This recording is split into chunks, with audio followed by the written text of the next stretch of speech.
going on? Blossom is back, and welcome back to another episode of Top Drive. Today we return to everybody's favorite series, Top 3 Best and Top 3 Worst Cards of each RQ. Today we're going to be jumping into Epics, and much like Ultra Rares, I'm going to be splitting it into two parts. The first one is going to be 65 all the way to 72, and the second part is going to be 73 all the way to, I think, 85, which is the Audi RS6. And of course, we're not counting prize cars, so I know that the highest Epic RQ is actually 86, but that goes to the Evo 8, and that's a prize car, so that doesn't count. We don't count prize cars in this series. But before we jump into this, I have an announcement to make, and that is about my giveaway on the 4 carbon fibers. All the winners have been selected, and they have all responded. Therefore, it's closed. Because usually when a winner doesn't reply within the week, then I'll be like, okay, I'm gonna choose someone else. But all 4 winners replied like within the day. So congratulations to everyone that won those 4 carbon fibers. You should be getting your reward sometime throughout this week. Right now I'm gonna send your information down to Hutch, and it's gonna be down to them. But once again, thanks to Hutch for letting me do the giveaway. So let's get into the series today. Top 3 best, top 3 worst. We're gonna start off with RQ65, and we are going to start off with what I believe is the best RQ65 car in the entire game. Not only is it the best RQ65 car, it is the best non-prize front-wheel drive car in the entire game. 97 handling when you max this baby out, 233, 4.0, 0 to 60. If you max it out, I think it hits 3.497. Sounds familiar? That's because it has the same 0 to 60 and handling as the Campaign Camaro. Yes, the only reason why the Campaign Camaro is relatively, or I guess significantly higher in RQ is because it has top speed, it has better MRA, but it doesn't really matter because this Peugeot 306 Maxi was built for the twisties, not for the drag. Not to mention that the Peugeot is also much lighter than the Campaign Camaro. It weighs under 1,000 kgs, handles very well, 0 to 60 is low. I mean, to be completely honest with you, this is a fantastic RQ65. I do not care if it has slick tires, because this was meant for the dry anyway, and it is absolutely fantastic. I mean, you wouldn't put it in the wet anyway. It has no traction, it has no ABS. So even if it had performance tires, you wouldn't put it on the wet because it has no traction. It has no ABS, so it's an amazing, fantastic, just I'm running out of words to use. Immaculate, just dry, twisty beast. Great bang for your buck. So next one is a more versatile bang for your buck, and that is the Chevrolet Murray. Unlike the Peugeot that we talked about before, this is a car that you can use in the dry and the wet. Why? Because it has 4-wheel drive. It also handles very well, and the 0 to 60 is the same as the Peugeot. Much like the Peugeot, it has no top speed, no MRA, but unlike the Peugeot, the Murray is also heavy. So give or take, the Peugeot is lighter, the Murray is heavier. The Peugeot doesn't have 4-wheel drive or performance tires, but the Murray has performance tires and 4-wheel drive. So the Murray, you can use it in the wet and the dry. The Peugeot you can only use it in the dry, but at the end of the day, it doesn't really matter because both of them combine to be 2 out of the 3 best RQ65s in the game. The Murray is fantastic. It withstood the test of time. It used to be an ultra rare. It went up to an epic without any stat changes, and yet it is still absolutely fantastic. Now, the last RQ65 that I want to give the honors to is going to go to the Chevrolet Camaro SS. Why? It's because this is the best all-rounder RQ65. You're not going to find any RQ65 that has 4.385s. Now, let's talk about the bottom. The worst 3 RQ65s in the game. And oh, I forgot to say, all this is my opinion. But like I always say in this video, I played this game for at least 4 hours a day for almost 4 years. So, you can take my advice. It's pretty reliable, at least. But yes, let me talk about the worst RQ65s in my opinion. The first one is gonna go to the BMW M240i. In fact, I might think that this is the worst RQ65 or even the worst epic in the game, maybe. I can name you at least 25 ultra rares that would beat this epic. I mean, seriously, if they were both maxed out, I can name you at least 25 epics that would beat this. Alright, Lotus 340R is gonna beat it on the twisties. Roof BTR, TVR Tamora, even the Charger 3 is gonna beat this on the drags. In fact, the Roof BTR might as well beat the M240i on the twisties as well. And of course, let's not forget the BMW M6 convertible exists, and the BMW M6 convertible is going to beat the M240i on any drag and any twisty. This car is so overhyped. solely because it is medium. Hutch has to look back at this RQ scaling because this thing is literally epic because it has medium ground clearance. Those stats that it has is like mid-tier ultra rare stats at best, okay? Like there's so many ultra rares with better on paper stats. The only reason it's epic is because it's medium. And let's think about it. Does a car really deserve 4 RQ, 5 RQ more just because it wins on the city streets? But then again, it will lose to the other cars on the twisties and the fast. So are you telling me that city streets are weighted more? That's why they get more RQ? I don't get it. Okay, the only reason that this thing is, you know, RQ65 is because it has medium ground clearance and it's overhyped. This thing is just the worst. Honestly, even the fact that it is medium, I still don't think that it should be an epic. Like it can be RQ63 with the exact same stats and the exact same ground clearance, and I would probably still think it's a bit underpowered. The M240i is a terrible epic. It doesn't have MRA either. Next up on the list is going to go to the Lotus Esprit. It was due to the FAP finals, the 2002 and 2000 finals. Because of that final, it made me realize how bad the Lotus Esprit V8 is. And there's going to be an ongoing trend with all the RQ65s. They all kind of just lose to at least 20 ultra rares. It's the same thing with the Esprit V8. It's not very good. When you compare it to the blue NSX, it's 4.886, I think. So the NSX is going to beat this on the twisties. The only reason why this is RQ65, why it's higher than the ultra rares with better on paper stats is because the Lotus Esprit V8 has better MRA. But that's the key word, better MRA. It doesn't mean it has good MRA, it has better MRA. It's somewhere around the 80s. Look, if it was in the 90s, close to 100, fair play, I would respect it. But 80s, mid 80s, not good enough, man, not good enough. It's not a very good car. It handles quite well, but the 0 to 60 is just atrocious for an epic. It's almost illegal at some points. And the last but not least, it's going to go to the Aston Martin V12 Vanquish S. Once again, I would say that this is the complete opposite to the Camaro. It has the same 0 to 60 to the Camaro, but it has, I think, about the same MRA and 3 less handling, and it's never going to hit that top speed because the MRA on this is not very good. I think it's around the 70s, and once again, there are going to be ultra rares that are going to be capable to beat the Aston Martin V12 Vanquish. I knew people that maxed this out and sold it because after maxing this out, they still lost to ultra rares. So, you know, there's a continuing trend of the 65s. The Aston, the Lotus, the BMW, they all just lose to ultras, and that's why they're on the bottom of my list. But anyway, let's keep moving to RQ66. My top 3. First one is going to go to the BMW M3 CSL. Although this is probably going to get nerfed in the future because I don't think the M3 CSL should be medium. For now, it is one of the best 66s because not only is it medium, but it hits 97 handling. So it's kind of like the ultra rare Magan, but like better. And that's why it's epic, and that's why it's one of the best RQ66s in my opinion. On top of the M3 CSL, the next two that are in my top 3 for RQ66 is going to go to the Maybach 57S. You can't go wrong with this. I remember getting this once from a Times 5 carbon fiber and I fused it away, and it's one of those cars where I genuinely regret fusing away because the Maybach 57S is fantastic when you think of it in its niche. There's only one car better than the Maybach 57S in its niche, which is standard tire drags, and that is the Cadillac 16, which is RQ85 and legend. If you take that out of the equation, the Maybach 57S is your second best option, and that is a huge RQ saver, high top speed, low 0 to 60, standard tires, and amazing MRA. The Maybach 57S is a fantastic machine, and I am so sad that I fused it away on the one time I got it, I think about 3 years ago. Last but not least, in my top 3 is going to go to the Peugeot 208 T16. This thing is fantastic. It has the same exact stats as a Porsche GT2 RS. You know the green one?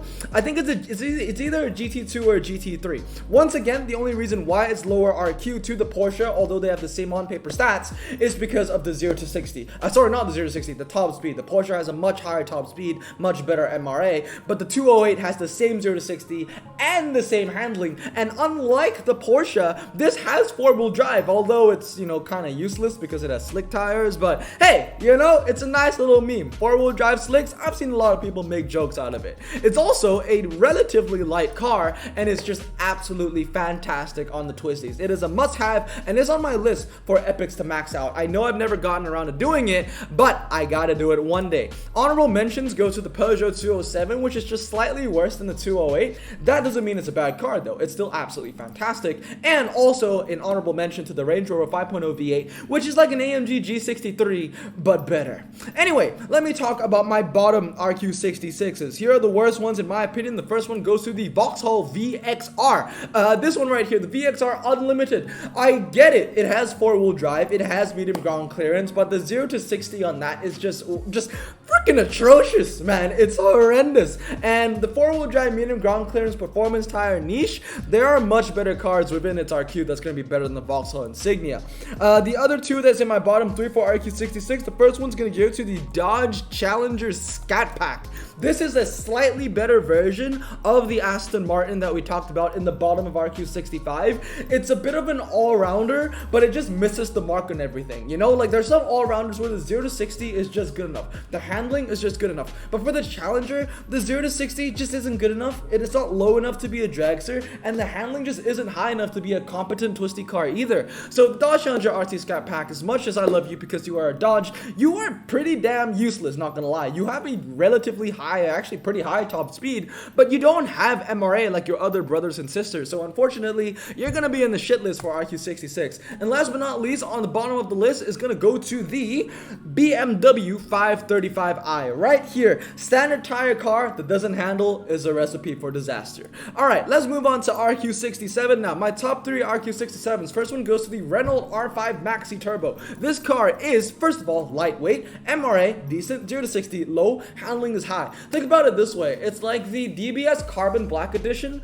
but a lot lighter, MRA is better, and that's about it. Yeah, it has a lower top speed, but it doesn't really matter because this really is just a twisty car, and because of that decent MRA, although it doesn't have 170 plus top speed, so it's not gonna be a car that you can use for the half mile or the 1 mile, but because of the decent MRA, you can use it on things like the hairpin road, the fast circuit, and Monaco City streets. So the Renault R5 Maxi Turbo makes the top three on my RQ67 list. The next two that follow, the first one is going to go to the Infiniti QX70. This is an incredibly high handling SUV, of course, right? It's Japanese. For some reason, all the Japanese SUVs in the game just handle really, really well. Hey, I have driven a Nissan Murano before. It doesn't feel like it's like RQ70, not RQ77. It doesn't feel like it has 77 handling. Hey, but I digress.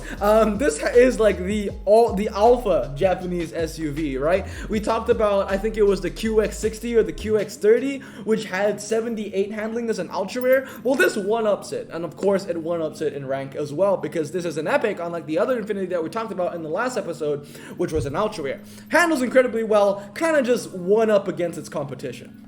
Last but not least, it's going to go to the Land Rover Defender, which is right next to it. This thing just has a very powerful niche, which is, it is a four-wheel drive off-road tire car with high ground clearance. This is a fantastic beast for the motocross track, especially if you can't use the Raptors. The Land Rover Defender Works V8 is going to be your second best option. So now let's talk about the bottom RQ67s, what I think are the worst RQ67s in the game. The first one is going to go to the TVR T350, right here, baby. 0 to 60, not good enough. 0 to 60, 0 to 60, not good enough. Handling, not good enough. Top speed is high. MRA is decent, but like I said, much like the Lotus Esprit in RQ65, if the MRA was like close to 100 or in the high 90s, I get it. It'd be fantastic, but the MRA just isn't good. I think it's like 88, something like that. It might even be a little lower, but I know it's in the 80s range, and therefore it's just not good enough. Next up is going to go to the Volkswagen Golf R. Yeah, I mean, does anybody even remember that this car exists? I don't. Yeah. Once again, four-wheel drive performance tire medium ground clearance niche. It's not a niche that you see very often, because usually if it's wet and if it's city streets, you're probably gonna want to use the Evos. Last but not least, on the bottom is going to go to the BMW X2. It's an all-surface tire car that doesn't handle very well at all. I mean, when you compare it, it's 76, and you have a car that is the same RQ, which is 79. You're better off using the QX70. Now, let's move on to RQ68. Let's talk about my top 3 RQ68s. The first one is going to go to the Ford Mustang SVT Cobra. I've talked about many good things about this, and I'm maxing my own out right now as we speak, considering that it is Call of the Wild. For RQ68, you're getting 99 handling, and I think about 3.72 to 60. MRA is kind of mediocre, but the top speed is relatively high. The Ford Mustang SVT Cobra is a fantastic twisty car, especially for American epics. When you think about it, I think the only other 2 American epics that hit 99 handling are Acura HSC and the Corvette Grand Sport, and both of them are RQ70 plus. So the Ford Mustang SVT Cobra, fantastic bang for your buck twisty car, especially in the American sector. Anyway, moving on from the Ford Mustang SVT Cobra, the next 2 top cars in my RQ68 range are gonna go to the BMW M140i and the Caterham 7420. Now, both epics are not really cars that I would endorse in the general bigger picture of the epic collection, but I gotta be real with you, Chief, RQ68 kinda sucks. So I'm gonna give it to the BMW M140i and the Caterham 7420. Why? It's because the M140i has that hatchback requirement. It has medium ground clearance. Yes, it does have medium ground clearance. 0 to 60 is relatively okay, and the handling is also relatively okay. And the last one is gonna be the Caterham 7420, just because it is incredibly light and it has an outlier of a 0 to 60. It's not the best Caterham epic by any means. In fact, I think it's the worst. But if you were putting all the RQ68s in the twisty scenario, the Caterham 7420 is gonna beat it, at least especially in the slalom. On the G-Force, the Ford Mustang SVT Cobra might actually take it. I'm not sure. Actually, these 2 fighting against each other on the G-Force, gonna be close, because that's 99, that's 94, but this is heavier and this is incredibly light. So it'll be pretty interesting to see both of them, but this is definitely gonna win the slalom. I mean, it's a Caterham at the end of the day.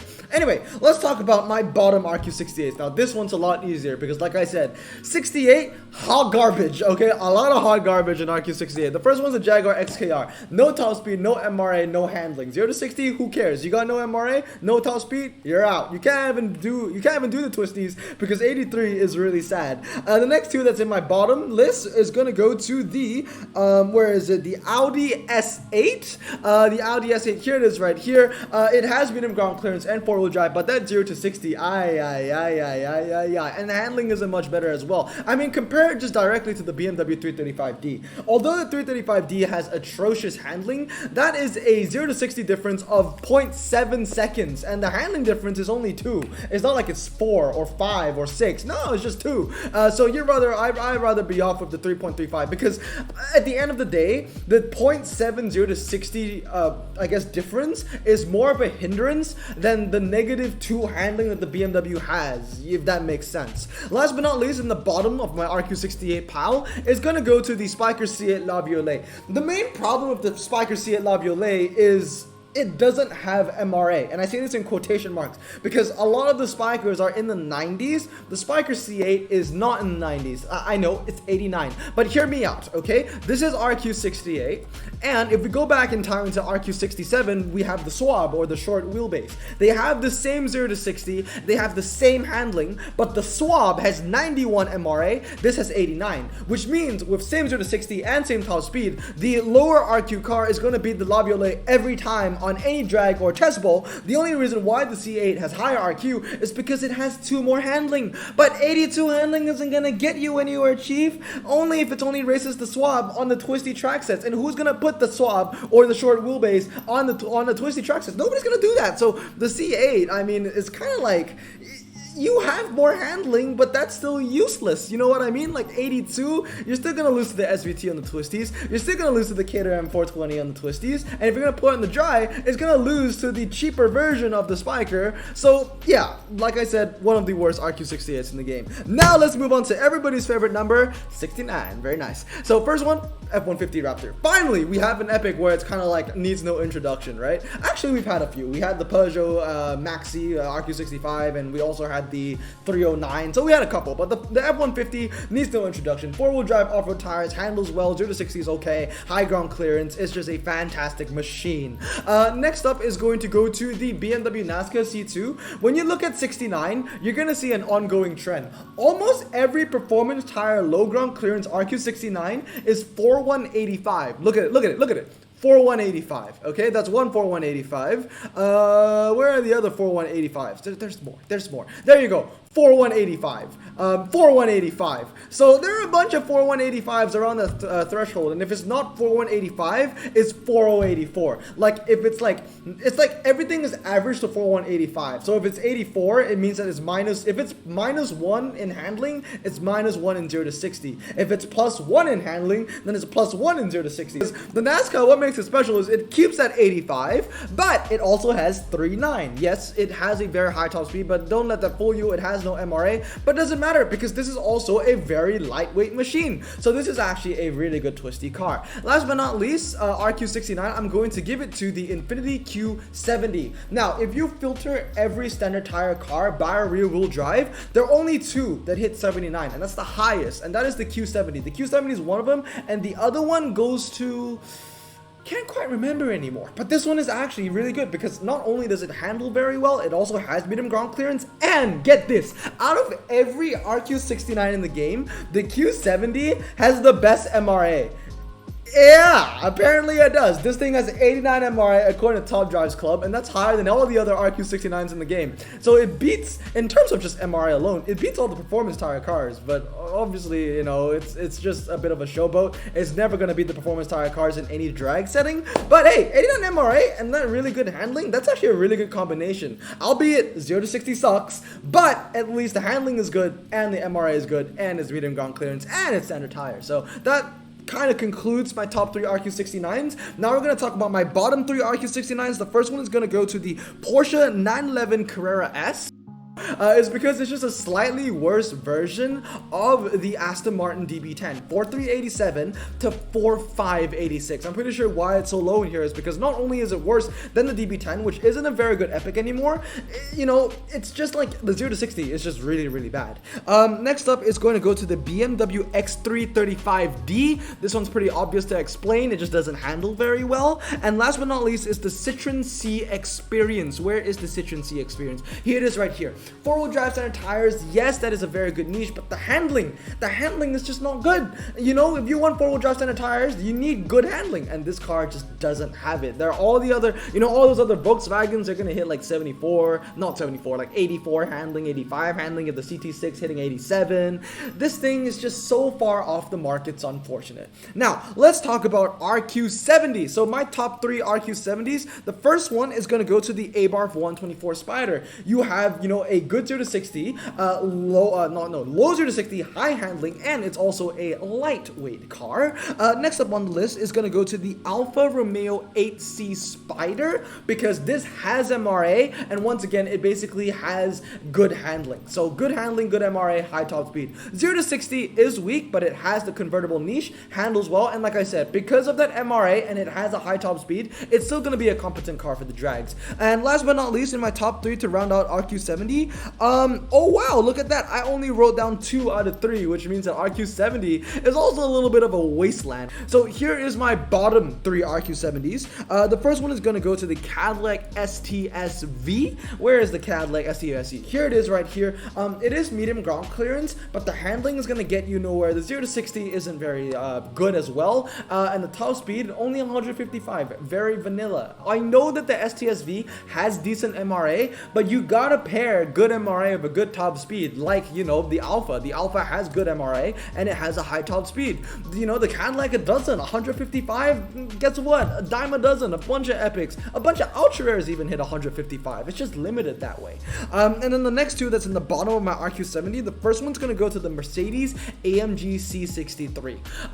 Stats, once again, feels like a RQ65, 66. Only reason why it's 70 is because it's medium ground clearance. And then last last but not least is the Audi RS6 Plus. The Audi RS6 Plus, once again, it is cursed by that four-wheel drive performance tire, medium ground clearance, I guess, combination. You're not going to use that very often, and when you need to use it, it's usually because you're limited to using performance tire cars, and it's going to be on the twisty tracks, that's where city streets where you're going to need to use it, and you're not going to need to use the RS6. In fact, like I said, whenever it defaults to performance tire, four-wheel drive, medium ground clearance cars, you want to use the Lancer. So, you know, if it's not a Lancer, if it doesn't handle as well as a Lancer, it's going to lose, and it's not a very good niche to start off with. So the RS6, not a good car at the bottom of my RQ70 range. Anyway, let's move on to RQ71 now. My top 3 RQ71s. Volkswagen CC. Not only does it handle as well as, you know, the Infinity that we just talked about in, I think, RQ69, it also has four-wheel drive. So it handles as well, but it also has four-wheel drive, standard tires, and medium ground clearance. In fact, this Volkswagen is actually fantastic. It's one of the few epic Volkswagens that I did not fuse after getting, because it handles so well. 0 to 60 is relatively low. It has no MRA, but that doesn't really matter. It's still a fantastic car.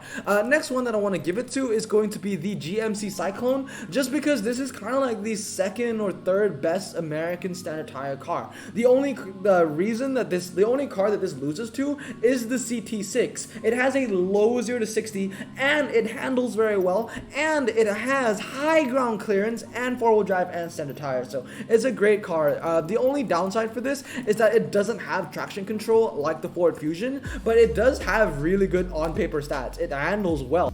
Last but not least is going to go to the F-Type Jag. 4.0 0 to 60, high top speed, and it has 101 MRA. I rest my case. I want to give a small shout out to the Diablo, because the Diablo, I know a lot of people are going to be like, oh, why don't you just add the Diablo? Where is the Diablo? Oh yeah, right here, the Diablo SV, because, you know, it has a 0.1 lower 0 to 60 compared to the Jag, and it has better handling. The problem is, this has just significantly better MRA. This is 101, and according to my notes, the Diablo has 89. 89 isn't bad, but 101, that's an 11 MRA difference. You're gonna see it in the drag. So the F-Type convertible takes the cake. Now, my bottom 3 RQ71s, the first one is gonna go to the Campaign Subaru Impreza. I keep telling people to fuse this because, once again, it's just not as good as the Evos. The Evos are the kings of the medium ground clearance performance tire four-wheel drive game. So honestly, if we are ever limited to using this niche, you want to use the Evos. The Impreza just doesn't hit the mark. The next two that are on the bottom of my list, the second one, I guess, is gonna go to the Jaguar XKR SGT. I love this car, man. I love this car. I've had this thing locked in my garage for, I think, 2 years now, ever since I got it, and I want to max it out just because I love the XKR. I mean, it basically is the closest thing to a British modern day muscle car, and I love muscle cars. But at the end of the day, 0 to 60, not good enough. Handling, not good enough. Top speed is high, but the MRA, not good enough. You're better off using this bad boy, which is, you know, a little slower to 0 to 60 by 0.1, but it has 101 MRA, according to Top Drives Club. So unfortunately, not good enough for the XKR SGT, and it's on the bottom 3 of my list. Last but not least is going to go to the Bentley Flying Spur. You know, it took a while for us to hit a Bentley, but, you know, we got there in time. The Bentley Continental Flying Spur. I mean, this thing wasn't even key, and it's an epic, and it wasn't even key in the McLaren P1 GTR final. So it just shows how useless it is. Doesn't handle, incredibly heavy. Top speed is very high. I mean, it's going to go over 200, but it doesn't matter if you have no MRA. So unfortunately, Bentley Flying Spur, you're out. Honorable mention to the Acura HSC. Fantastic twisty car as well. But yes, let's move on to RQ72, the final RQ for this part, for the first part of the epic top 3 best and top 3 worst. The first one is going to go to the Lotus Exige Cup 260, just because out of the, I guess, Lotus trifecta, this has the best MRA. Not only does it have the best MRA, it is also the lightest at 890 kgs. These two are just slightly heavier, 933, and this one is 925. So just because it has those two slight edges, the Lotus Exige Cup 260 is going to make the top 3 RQ72s instead of the Exige and the Skura. Joining the Exige Cup 260 is going to be the Ford Fusion Sport, which is this. Like I said, it doesn't have as good as on-paper stats as the Cyclone, but it does have the Saloon tag, and it has traction control and ABS. So this is also a fantastic standard tire 4-wheel drive car. Also, you know, standard tires, medium ground clearance, 4-wheel drive, amazing niche, right? And then last but not least, it's gonna go to the Caterham CSR. Now, the Caterham CSR, much like the RQ68 420, is kind of like an epic that I wouldn't really endorse in the general scale, but if we're just looking at RQ72, then the CSR will take, you know, the honorable mention, or I guess, you know, the top 3 spot, because that 0 to 60 is just so low. It's so much of an outlier. There's no other RQ72 that gets relatively close to 3.10 to 60. Nada.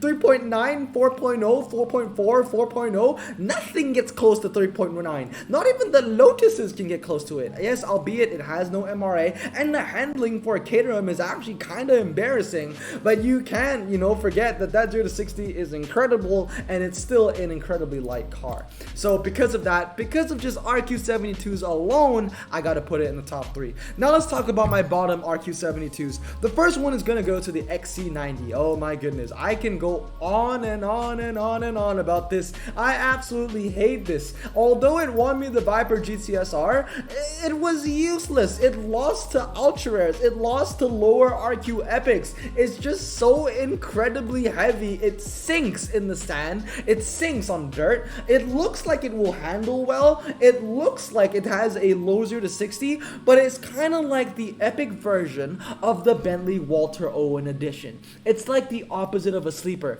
You think by looking at the on-paper stats that it's going to be a good car, but it just turns out to be a massive disappointment. Now, the last 2 on my bottom is going to go to the Volkswagen Phaeton. The Volkswagen Phaeton, the only reason why it's on the bottom 3 is because it's just a worse version in every way to the Volkswagen CC.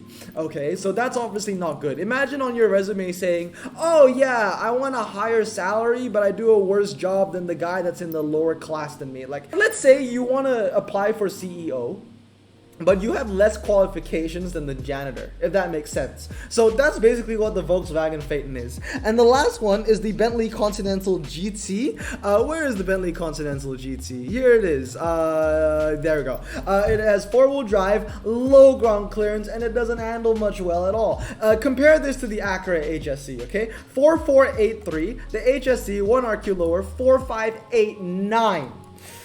Yeah, man, and like I said, much like I guess it's a very common trait for Bentleys, right? To have a high top speed but no MRA. So at the end of the day, it's kind of redundant. What's the point of having a high top speed if you can't reach it? And that's basically almost every Bentley in the game. But anyway, that concludes the first part of the epic top 3 best and top 3 worst. Let me know if there were any cars where you disagree with or any cars you agree with. Just let me know down in the comments below. But anyway, I hope you guys have a great day. Make sure to show this series some love and consider subscribing. And if you haven't already, check out my Patreon. Everything is in the link in the description below. But anyway, I hope you guys have a great day. Remember to stay safe, wash your hands, and blossom out.